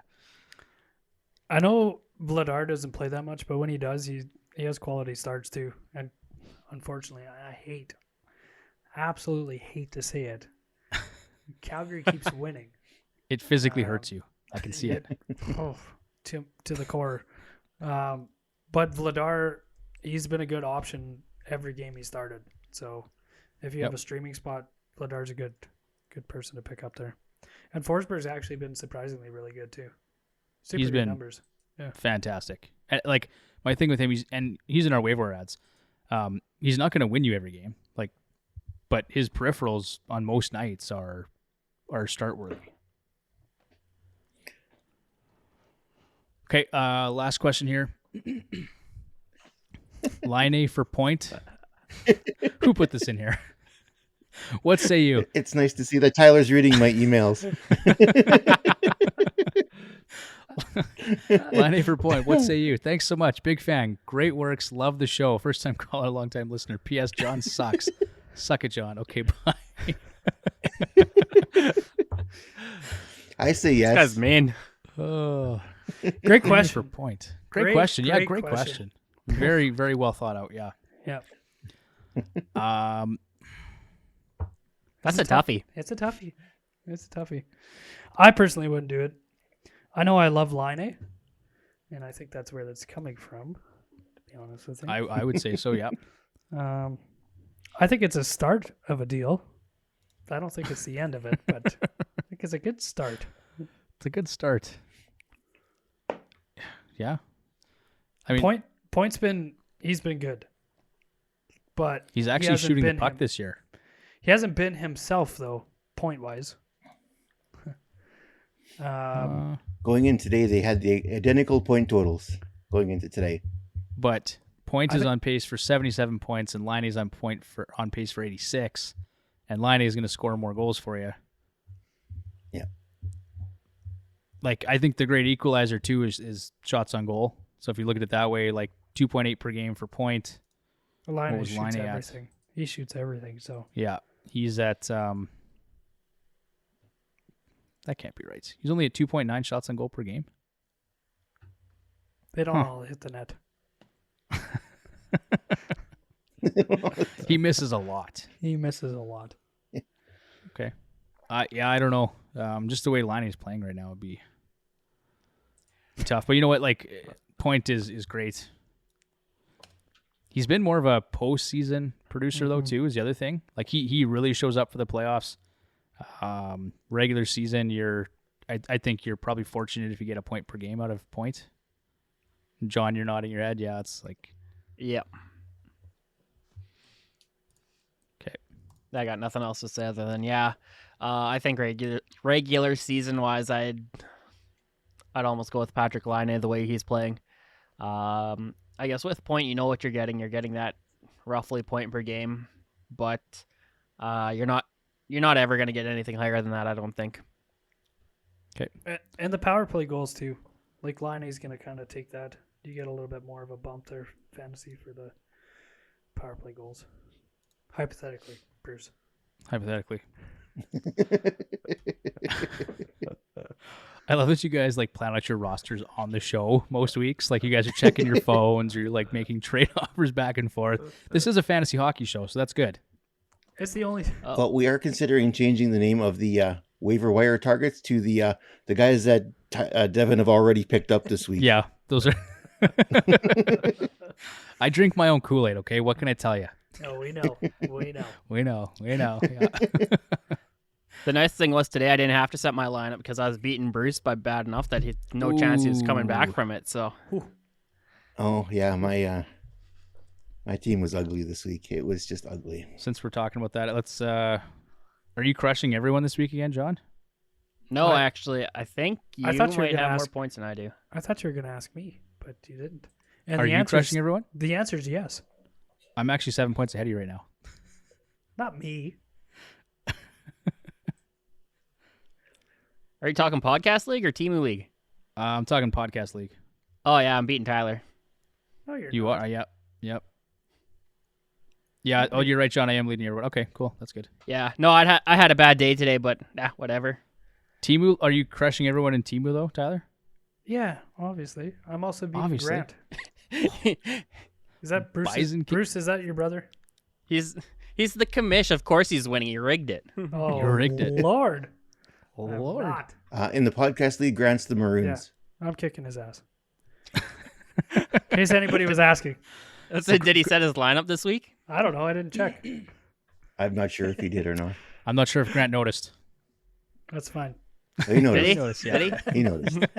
We expect to find out if he noticed again. Hey, Grant, we know you listen. Thanks for listening, man. Okay, guys, I got to excuse myself for a second here. John? Oh, you gotta be kidding me. I'm calling you up, buddy. I'm calling you up to the bigs. I think Bruce should do it. Bruce. Oh, no way, Tyler. Tyler's No, up for I got to this go one. make a drink. I don't have bottle service tonight, so I got to do it myself. But okay, John, can you handle it? I think he's clearing his throat. He's taking a drink. He's okay. I'm gonna pass this off to John in 3, 2, 1. Oh, your mic's still off. Is it on now? I think it's on now. Okay. Turn it off. Bruce, take it away, buddy. Take it away. As a member of the Hockey Podcast Network, the Fantasy Hockey Hacks podcast is a proud partner of DraftKings. The NHL season has been packed with 30 dangles, hat tricks, and big wins. As the action rolls on, DraftKings Sportsbook, an official sports betting partner of the NHL, has your shot to win big too. New customers can bet just $1 on any team and get $150 in free bets if they win. That's right. A bump in the win column for your team means free bets for you. If Sportsbook isn't available in your state, you still have a shot to light the lamp. If everyone can play for huge cash prizes... everyone can play with huge cash prizes with DraftKings Daily Fantasy Hockey Contest. DraftKings is giving all new customers a free shot at $1 million in total prizes with their first deposit. Download the DraftKings Sportsbook app now. Use promo code THPN.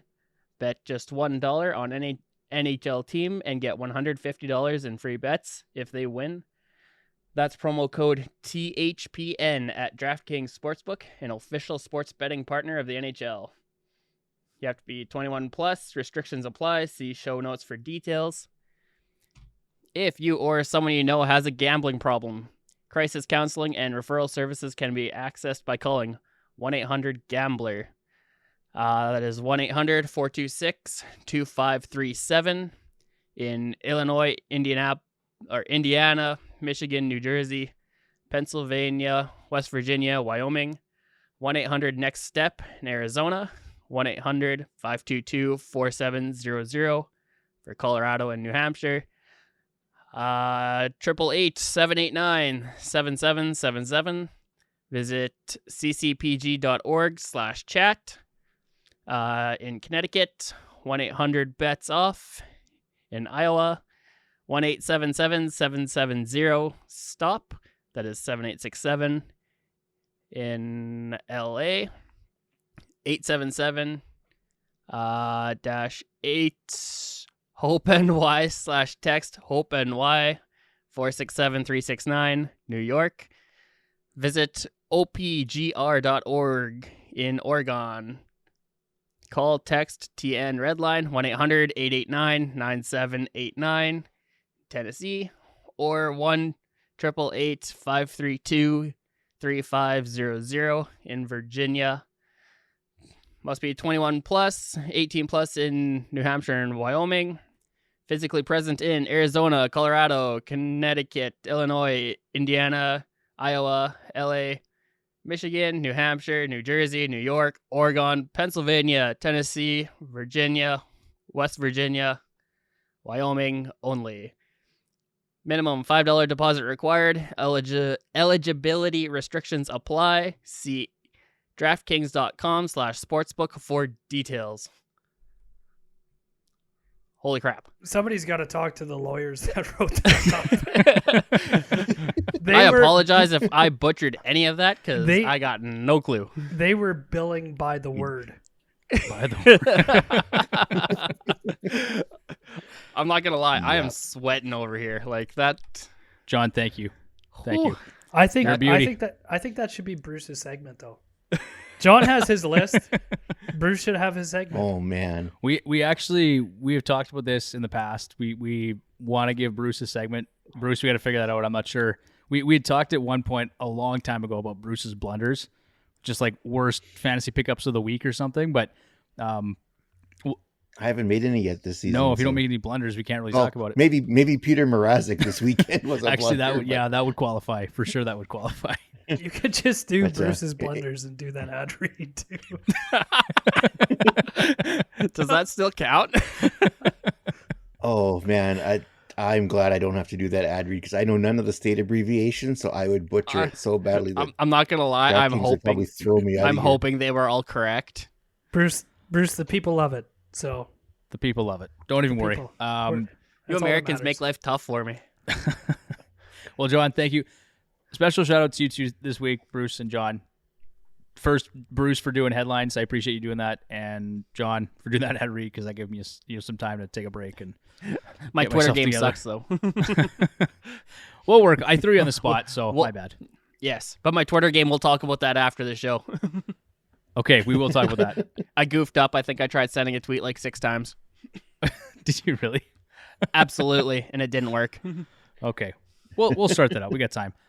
We're really dragging our ass this week, so I think we're like almost an hour and 20, and we're just now arriving to our next segment, which is Edge Work, the segment where we do the work to give you the edge in your fantasy hockey leagues. Starting with the schedule for Week 22, there are 49 games on the schedule, ending March 20th, with heavy action taking place on the usual Tuesday, Thursday, Saturday configuration. On the other end of the spectrum, Monday has just one contest, which features Ottawa and Arizona. Wednesday, Friday, and Sunday are more typical with 4, 6, and 6 games respectively. The Coyotes play 4 times this week, but have 2 sets of back-to-backs, so something to keep in mind if you are streaming goaltenders from Arizona. Also, good news if you picked up Nick Schmaltz or Shane Gostisbehere recently. 8 teams play 4 games next week. 6 teams will play just twice, and the remainder of the league is going to play a standard 3-game schedule. The Senators play most games on light days, games with 50% or fewer teams in action, with 3 or 4 of their contests taking place on slow nights, helping to optimize your roster in terms of number of games played. So just a quick recap: Monday 1 game, Tuesday 11, Wednesday 4, Thursday 10, Friday 6, Saturday 11, and Sunday 6 games. Some teams we want to focus on. We've got a few here. Teams with 4 games, like I mentioned, the Ottawa Senators, firmly out of a playoff spot, but they have a great schedule this week and can offer some real fantasy value for your roster. 3 or 4 games on light days, and they take on 4 teams that are firmly out of the playoff picture as well. So they play Arizona, who's 6-4-0 in their last 10, Columbus, who's 5-3-2, Philly, who's 3-5-2, and Montreal, who's 7-3-0 in their last 10. Some players to consider there: Alex Formenton, Connor Brown, Tim Stützle, Nick Paul, and Anton Forsberg. Any other thoughts on Ottawa? No. Okay. Teams with 3 games, we got the Boston Bruins and the Calgary Flames. I don't like how often I recommend the Calgary Flames in the schedule, but it's either they play 5 times or they just have a very nice schedule. So based on strength of schedule from Left Wing Lock, the Boston Bruins have a -6, which, John, means that it is Fairly neutral, fairly but a neutral. little bit easy. Okay, that's good. You nailed it. For next week, they got contests against 3 teams that are struggling right now in Chicago, who's 4-5-1, Minnesota, who's 3-6-1 in their last 10, and Winnipeg, who 5-4-1, I believe, in their last 10. So the Bruins are a handful of teams that play the majority of their games on light days as well, so 2 out of 3. Some players to consider there: Jake DeBrusk, Craig Smith, Eric Holla, Charlie Coyle, Matt Grzelcyk, and Jeremy Swayman. And then the Calgary Flames, they're one of the hottest teams in the league right now. Another strong schedule this week with games against New Jersey, who's 5-5-0, Buffalo, who's 3-7-0, and Vancouver, who's 7-2-1. 2 of Calgary's 3 games take place on light days, can help optimize starts for your roster. And they actually offer some players that are fantasy relevant and widely available. Quite often, you recommend a team based on their schedule, and they don't have any players that are actually any good. So, over the past month, Calgary ranks 3rd in goals for at 4.13, 4th on the power play at 30.2%, and 4th on the PK at 87.8%. Players to consider: Tyler Toffoli, Andre Mangiapane, Blake Coleman, Sean Monahan, Rasmus Andersson, Noah Hannafin, and Daniel Vladar, as Tyler mentioned earlier. And then the last team we want to focus on in the schedule is the Colorado Avalanche, -2 strength of schedule. They have the most appealing matchups with the banged-up Kings at 6-3-1 in their last 10, but no Dustin Brown, no Victor Arvidsson, and the lowly Sharks, who are 4-4-2 in their last 10. Colorado beat both teams in their season series so far this year. They beat the Kings 4-1 at Staples Center on January 20th and beat San Jose 6-2 at home on November 13th. With Landeskog out for the next 4 weeks, keep an eye on who plays in his spot in the top 6. Burakovsky's a guy who's still available in about 35% of leagues. Valery Nichushkin, 20% rostered. Alex Newhook, Eric Johnson, and Pavel Francouz. And with that, let's move on to our Week 22 waiver wire targets, focusing on players that are rostered in 50% or less of leagues. We've included strength of schedule numbers in here for the waiver wire picks now for this week. So just as a quick note, those are going to be in there to help you guide your decisions. And we're going to start with Jakub Varana. Bruce, you love Jakub Varana. I do. Currently rostered only 30%, but that's going to go up very quickly here soon. Should.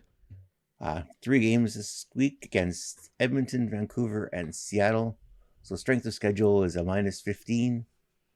He's presently on a line with Velino. And Gagne.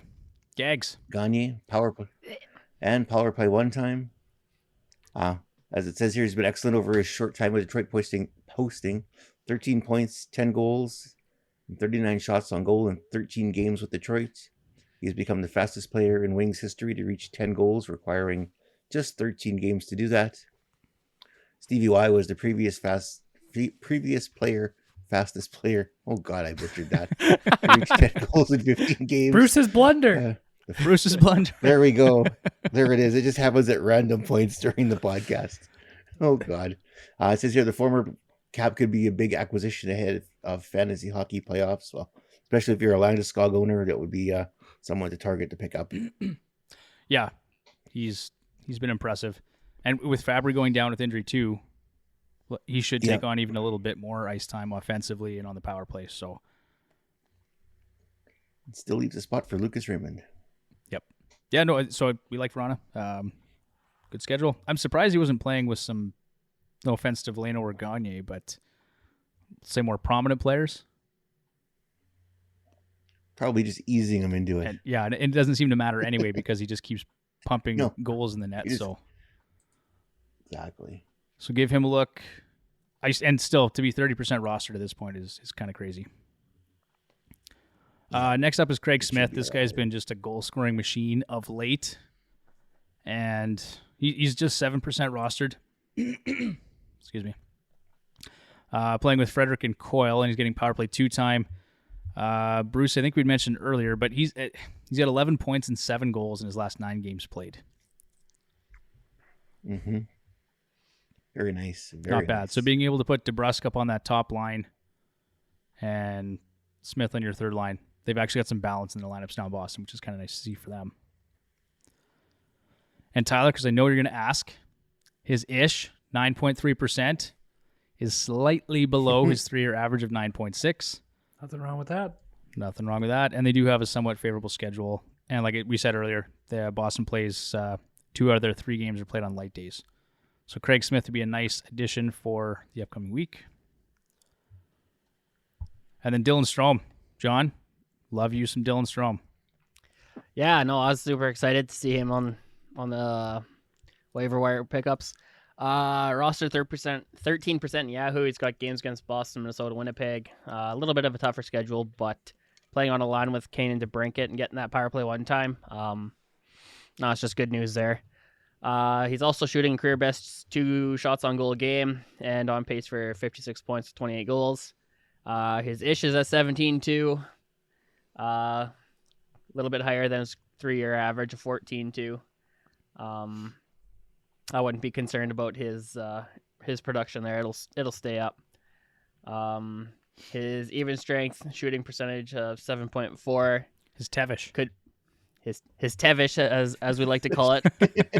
It could be a little bit better. There is room for improvement there. But he's on a 6-game point streak, and he's collected 11 points and 7 goals in that span. Not too shabby. Not at all. And then, of course, the other guy there is Brandon Hagel at 3% rostered. He is currently scoring at a 32-goal pace, Tyler. You're making that face at me like someone just shit, but 32-goal pace ain't bad, man. Tyler just did. Somebody might have. I think it was John. You never know. The one thing with Hagel, though, is his shot volume is poor at 1.7 per game, and his ish is high at 23%. So, things to note there. He's having one of those years. Well, yeah, you said, was it 2 weeks ago? He's just having a good season. Season. That's what he's doing. And I want to retract my statement. I would not trade Yamamoto for Brandon Hagel because I now love Yamamoto again. So good. Look at that. Yeah. Look at that. Thank God you're not a GM. You know what? I was actually thinking about that. I get on it. I'll rip Holland for whatever, but his patience has actually paid off a number of times. That's what happens when you're old. Yeah, when you're old and wise, and you've learned a few things. Bruce is smiling right now. He's like, "Oh, these young kids, they know nothing." These little fellas. Problem is, he laughs about forgetting. I probably just would forget. But that's why you have an assistant GM. He's a little bit younger. He reminds you. Yeah, exactly. Yeah. Okay, let's move on to the next guy here, Tim Stützle. Timmy Stu, 33% roster. They got 4 games on the schedule, like we said. We like the Sens for next week. He's playing with Gaudette and Formanson and Power Play 1. Solid season from him. He's on pace for 50 points and 20 goals. He's got 10 points, 4 goals in his last 10 games.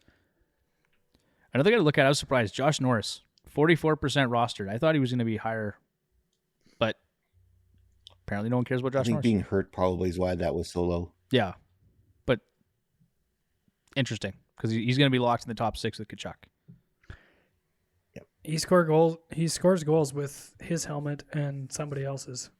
Doesn't matter how you couldn't have. Doesn't matter whose helmet he's wearing. He scores. Doesn't matter whose helmet it is. He's going to score goals. I think it's funny too because not a lot of people talk about him, but I mean from that trade with Carlson. He was like kind of the main piece back. Yeah. And everybody kind of made fun of. I know I made fun of it. I think a lot of us did. It was And like Josh who? Yeah, and he's actually been like a reasonable return in that package. Just Yeah, no, I surprising. like Josh Norris. And he doesn't do anything really well. Like he doesn't do one thing really, really well. Besides he's wear other definitely- guys' helmets. And he does that. And I don't know if he does that well either. He's barely sat on his head, but yeah, he's definitely a second line center. He's on pace for 62 points. And he'll probably score 25 this year. It's pretty good. It's pretty good. It's not bad. Okay. Next up, Adam Henrique. Rostered in 11% of leagues. Just 2 games on the schedule for next week, so just keep that in mind. But he's playing with Comtois and Terry, who, Tyler, I'm sure you're still trying to hawk to somebody. Some poor bastard. I haven't pushed it, but I'm always open to it. Okay. Henrique's been really good lately, though. 10 points, 7 goals in his last 10 games. He's shooting at a career best 2.5 shots on goal per game. He's on pace for nearly 60 points over 82. He's managed to win 59% of his faceoffs to date. Not too shabby if your league counts faceoffs. But like I said, just 2 games this week, so keep that in mind. Dawson Mercer, rostered in 7% of leagues. Playing with Hughes and Strangovich. John, do you have Hughes? That's a You nice have line, Hughes, right? right? I do have Hughes. Okay, so you would fully endorse Dawson Mercer then? I would full endorse Dawson Mercer. Okay. Yeah. Just while playing with Hughes and Strangovich, you're gonna put a couple points up just Oh, for sure you are. by default. Yeah. He'd actually gone pointless in his last 2 games here, but before that, 9 points, 4 goals in his last 9 games played. Hughes has been Not great. concerned, especially with Edmonton letting in like 5 goals a game. So Yeah. Sorry, what were we saying there, Tyler? I was just gonna say Hughes has been great since he came back from that injury too. Yeah. Somebody dropped him. I was lucky enough to pick him up. It's been a big help. It might have been me. somebody dropped him. It could have been me Somebody early in the dropped him. season. What is wrong with you? Lots. I think I had somebody else that It I was had to over bring Christmas back. when none of us were looking at our lineups. There is just dro- nobody worth bringing back over that. I drafted really well, guys. Oh, Yeah, okay. God. Move on. Next. Next, Anders Lee. Anders Lee. Talk about Anders Lee for us, Tyler. Oh, God. Only because I want to move on so bad. I will actually read this. Rostered 31%. 4 games next week. Playing with Nelson Bolivier. First power play. After scoring his first hat trick of the season against Columbus on Thursday. Isles captain posted another goal Friday against Winnipeg. Lee is up to 7.6 goals in his last 3 games played. His ish is high. That It's is high. up there. That is way up there, Bruce. Too high. It's inflated, some would It's say. inflated. It's inflated. But that's the only concern. Also, Brock Nelson, 20% rostered, a regular to our edge work segment. Nelson has 23 goals in 46 games, a 41-goal pace over 82. I don't think he hits it, but the Islanders we'll see. have been garbage this year. They've They been sure have. terrible. As a Absolutely Sorokin awful. owner, they've been terrible. Yep. Nate from Apples and Genos wanted me to tell you guys that you're crazy if you don't like Brock Nelson, because you're harassing me about Brock Nelson and I talk about him too much, but he's on pace for 40 goals, man. So There's just Yeah. nothing about him that like stands out that you really want to have him on your team. other than the 41 goals, I mean, besides that. besides that, yeah, no, that's fair. That's fair. Okay, we'll move on from that. Arturi Lekkinen, rostered in 2% of leagues, 3 games next week, minus 21 strength of schedule. He's probably going to get moved here. In all seriousness, he's 26-year-old has 8.6 goals in his last 6 games. He's on pace for a career best 42 points and 19 goals. I don't think his role will change much. Like, he's playing third line minutes and some power play too, and if he goes to a contender, that's probably not going to change. And that's usually a concern with guys who are in the top 6 on a bottom feeder team, is they go and they play reduced minutes somewhere else, right? I think he's going to be this year's Barclay Goodrow. I don't think he's going to get a first-round pick. Yeah. But I think he's going to be kind of the underrated pickup that goes to a contender. And he's going to score that goal in a tight game in game 3 or 4 of a series. And he'll be worth whatever you gave up for him. Yeah, I can see it. And he's great defensively, too.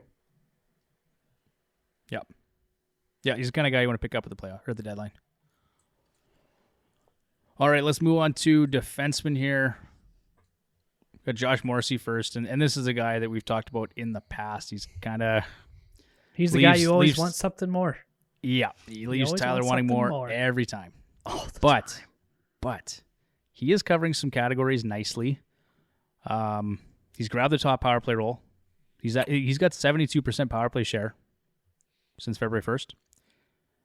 And he's on pace to finish the season with career highs in hits with 156, PIMs with 59, and shots on goal at 175. So in terms of actual points production, it's been a little bit suspect, but if you're looking for some category coverage, I think I'd give him a look. Brandon Montour is another guy here. 11% rostered, 3 games on the schedule. Need defense with some offensive upside. But he's on pace to tie career highs in goals with 9 and points with 35. Playing third line minutes and some power play time. But he's got 5 points, 2 goals in his last 9 games played. It's impressive that he's going to hit career highs playing in the third pair. But in Florida.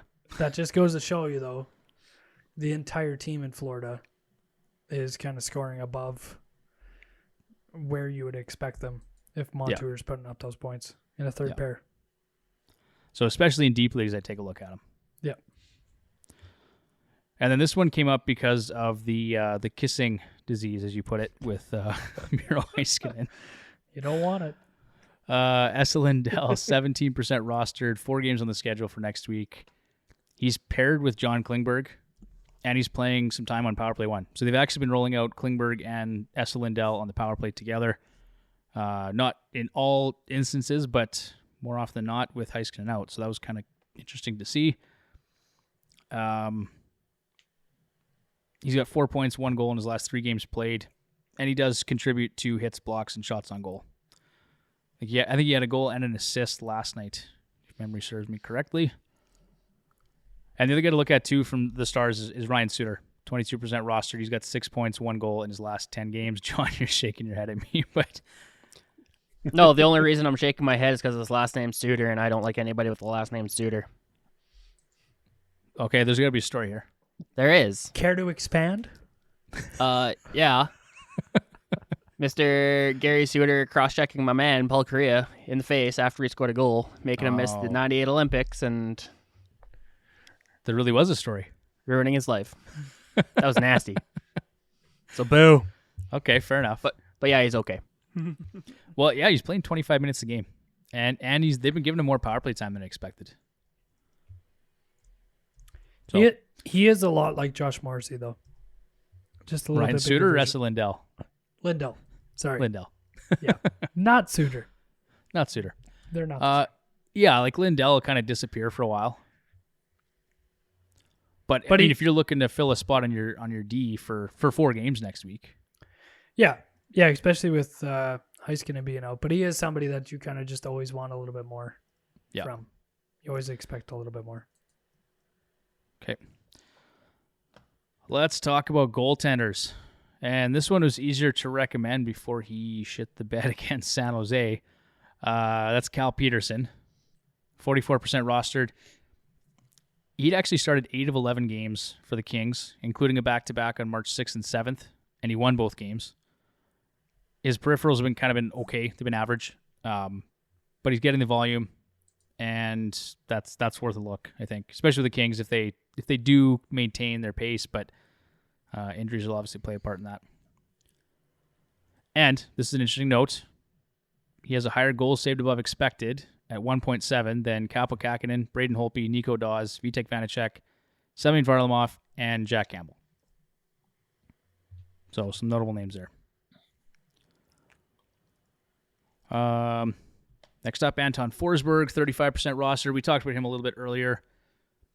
Like we said, if Matt Murray's out for an extended period of time, the net is basically Forsberg's, and he's been fantastic. Since February 13th, Forsberg has posted a 5-3-1 record with a 2.49 goals against average, a 926 save percentage, and a 4.76 goals saved above average. And they've got a nice schedule this week, so give him a look. Nico Dawes. Bruce, this was actually one of your guys you were keying in on this week, right? Yeah, he was one of them, yes. Did you actually end up picking him up? No, I didn't. I did not. So this is not one of my waiver picks that I picked up. But 3 games on the schedule. We like Nico Dawes. Solid numbers: 2.5 goals against average, 916 save percentage, 1.23 goals saved above average. He's won 3 of his last 4 starts, and he's allowed 2 or fewer goals in 3 of those 4 games, while posting a 1.97 GAA, 928 save percentage, and a 1.87 goals saved above average. Not going to win every game, which, Tyler, you alluded to earlier. That's kind of important for fantasy, but his peripherals are really good. So if you're in a league that's head-to-head categories or whatever, he's going to contribute nicely to those. And then the last one here, I don't know if we should even talk about him, but it's Laurent Brossoit. Yeah, thoughts, John? I don't know. I got nothing good to say, so the only reason he's on here is because somebody else isn't playing.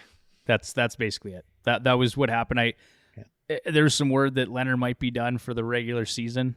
I haven't seen any reports to actually confirm that, but Of course he is. But if he's done for the regular season, would you not like? I think Vegas could be done for the regular season They too. could. Then. They could. Like, he's not posting great numbers, right? Brossoit. Or the Golden Knights for that matter. But if you're desperate for a goalie and you need someone with some volume, I mean, Bruce could be like, we've talked about before, you just want to get that category for goalie starts. Maybe that's just what you can't win the rest of them. So if you're looking for goalie starts, that's the guy to look at. You need a goalie to get starts. So like in the Yahoo League that we're in, if you don't get 3 goalie starts in the week, you lose all the goalie stats. So you automatically lose all the categories for the week. So did Devin make that up? If you need one to fill in a need, I did not. I'm not the commissioner in that league. I didn't make that up. Oof, what a relief. No, but it used to be higher than that. It used to be 7. Oh, wow. Jeez, that's how you like. That's hard. That strength of schedule though is, I mean, that's up there. That's up there. That's up there. That's a tough schedule. Oh no, sorry, sorry. It was last year. It was lower. He didn't have. I think it was 1 start last year, wasn't it? It was one or none. I think we put something in place so at least it forced them to start some goalies because some guys weren't even starting goalies. Yeah, so the old 0G. 0G. Literally. This kind of annoyed me today because Buddy that I'm facing off in our Yahoo League this week, he had 1 goalie start this week. And then he didn't start anybody else. And then today he finally started a goaltender, but he's only got 2 starts. Yeah, he'll lose all his goalie stats. So yeah, name he's Buddy? actually what's that? His name? What's His name? name's the New York Saints. I don't actually know who he is, but Unbelievable. yeah. Shout So out he to- just Shout out he to was the New leading York in Saints. what's that? Shout out to the New York States for pissing off Devin. I love Yeah, thanks. It's always man. a good day. No, he basically had 1 game. The guy had a shutout, and then he played nobody else the rest of the week. And I was like, well, he's going to lose all his goalie stats, so that's cool. Yeah. Okay. Well, there it is. There is Edgework. There's the waiver wire picks for this week. There's an hour and 45 minutes of your life. Hopefully you enjoyed the episode. Listening to us hacks for this long. We appreciate it. Thank you to everyone that listens on a weekly basis. We've got some loyal listeners out there that are in constant contact with me, and I appreciate it. You guys have lots of kind words for us each week. It's awesome. Tyler, you've got some stuff to say. What's going on? On that note, talking about loyal listeners, shout out to Charlie for actually listening. I doubt that she listened this long, but good for you if you did, and we appreciate it. All 4 of us. Yeah, thanks, Charlie. Yes, thank you. Anything else for this week? John, you got something to say there? No. No? Doesn't you does look it like you're going it? to. You're leading it real close. Oh no. Okay. No, I just know loyal listeners, as oddly as it sounds, my mother listens to basically every week. And what was it? She said something about, oh yeah, saying all the bad words that we say or whatever, because it says we're an explicit podcast on Spotify. Yep. And it's all Tyler's fault. He accounts for at least 50% of that, but that's okay. Yeah. So then I was like, well, I didn't say anything. And she's like, oh, you said donkey. I was like, what? What did I do? Oh, just the swearing, the explicit language. Yeah, You know, come on, Tyler. I've talked to a couple people about that, and I do apologize. With that being said, it's probably only going to get worse. So That's when Tyler came on, he's like, "Look, just so you know, I'm gonna up the explicit language on your podcast. It's gonna happen." I think I specifically asked, is this like, is there a button for me or no? Beep, And beep, you said you could mute it out after, so we're gonna leave it at that. If it's muted, Yeah. it's muted. No, I decided to just list it as explicit, and anyone listening knows that Let there it will ride. be some swearing in there. Let it ride. And I've actually had a few listeners say, "Hey, I like it. I like that you guys let them rip That's every right. once in a while." So, That's right. It's who you know, I we're- am as a person, really. yeah, we're not Paul Bissonnette level explicit, but we could. Yikes. We could. But we Should could. Should we we? could get there. Well, yeah. Okay. I'll go. Yeah, we'll see. We'll see. But anyway, to all of our listeners, thank you guys a lot. This has been a long episode. We appreciate you listening this long. If you have any questions, send them in. Hashtag Ask the Hacks. Send them to us on Twitter at FHHacks, on Instagram, Fantasy Hockey Hacks. Send them to our email address, fantasyhockeyhacks@gmail.com. Be sure to check out the show notes at our website, fantasyhockeyhacks.com. And with that, If you want to handwrite some letters, maybe. we love handwritten mail. Yeah, absolutely. We've got Mike coming on Wednesday this week. He's going to talk trade deadline with us. So be sure to stay tuned for that one. I'll probably have it out on Thursday, I'm thinking. So stay tuned for that one. And more good stuff to come from us here at Hack Central. So thanks again. We'll talk to you boys next week. It was fun. See you later. Good night. Bye, Felicia. Oh, fuck, he did it again.